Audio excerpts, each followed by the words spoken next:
saudara semua yang ada di sini, yang hatinya penuh dengan hasad, dengki, iri, jauh-jauh. Percuma Allah diperintahin. Karena di situ perkataan yang baik dan saling memaafkan Allah lebih muliakan. Dengan ada perumpamannya di situ. Siapa orang yang beramal baik tapi menyakiti?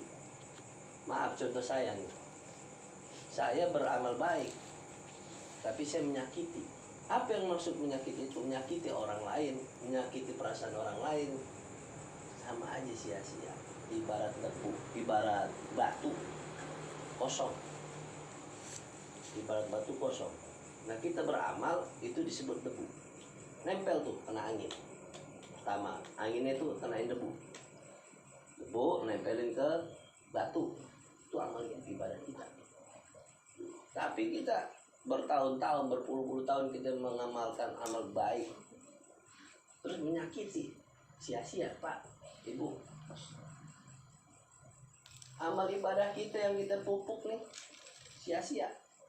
Contoh saya, nah maaf saudara, saya pedagang, pengusaha kemang punya, banyak duit, siapa yang gak punya?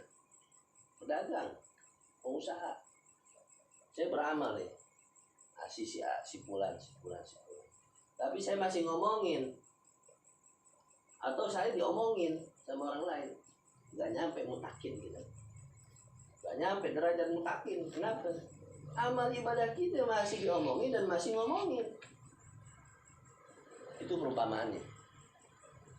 Dan perkataan baik itu, uzil apa fakwan. Orang yang memaafkan itu, saling memaafkan, nggak mungkin dari suruhan, pasti dalam hati. Dalam hati ini benar kata Rasulullah mengatakan, Allah nggak akan melihat suatu kaum dari wajahnya, dari tampannya, dari hartanya, walakin yanzuru ila qulubikum, tapi dari hati. Ya Rasulullah, bagaimana hati saya?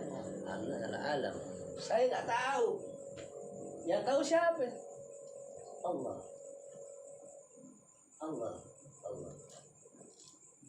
Jadi mohon maaf apabila saya nggak tahu kabar dari sini. Apa saya udah mati apa enggak, saya nggak tahu. Begitu juga saudara-saudara. Mudah-mudahan kita mati dalam keadaan husnul. Amin. Jadi kami mohon, saya selalu menasihatkan diri saya. Menasihatkan diri saya dulu, baru keluarga saya.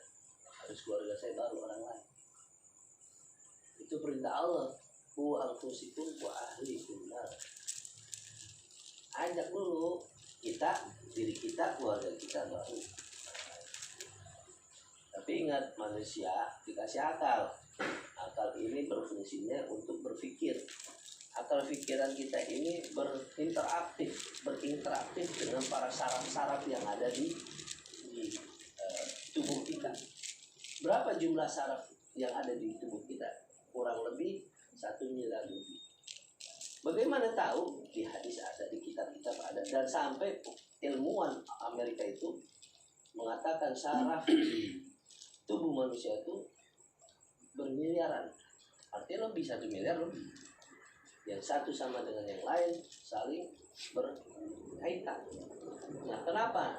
Antara kolerasinya atau hubungannya amal, akal, perbuatan. Kalau kita nggak seimbang, akal kita akan berpikir jelek. Nanti bisa juga ditambahin antara nafsu dan amarah, bermakhluk bisa di situ. Jadi saya mohon kita sebagai umat Nabi Muhammad lebih dilahirkan dalam keadaan Islam, terlebih dilahirkan dalam keadaan Islam. Kenapa? Walaupun di KTP-nya Islam, tapi kita insya Allah dengan sholat ini kita Islam.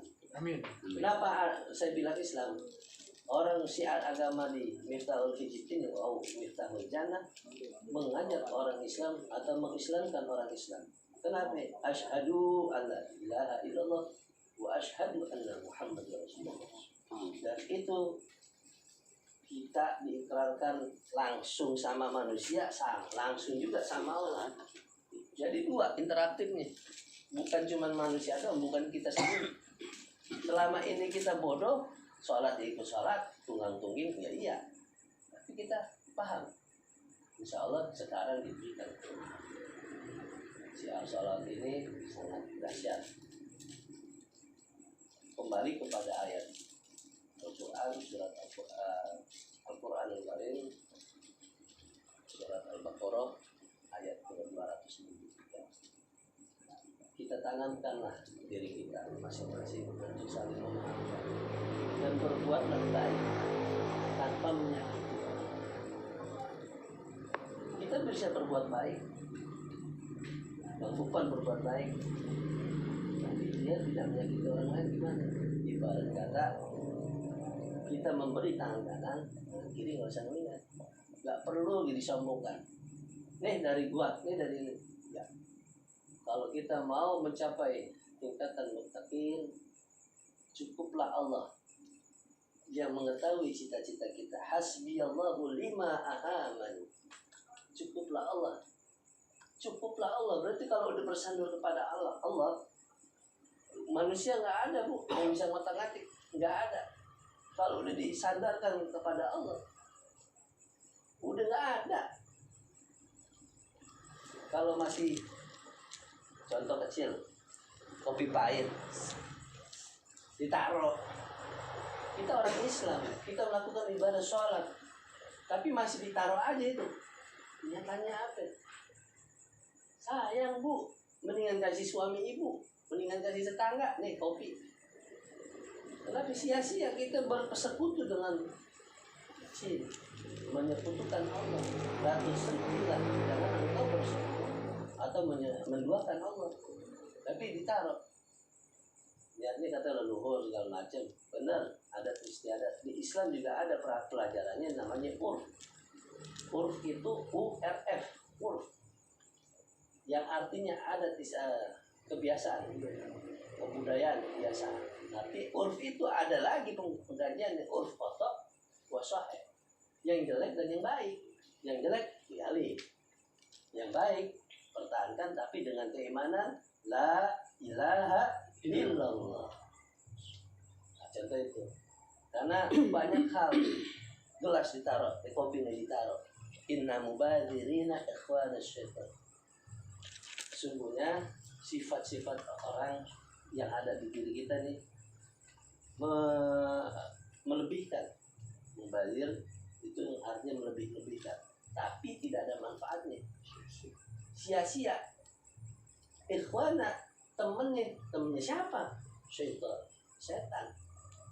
Syayatin itu setan, itu kumpulan sifat-sifat jelek. Yang selanjutnya coba dibuka bang. Surat Al-Isra ayat 3.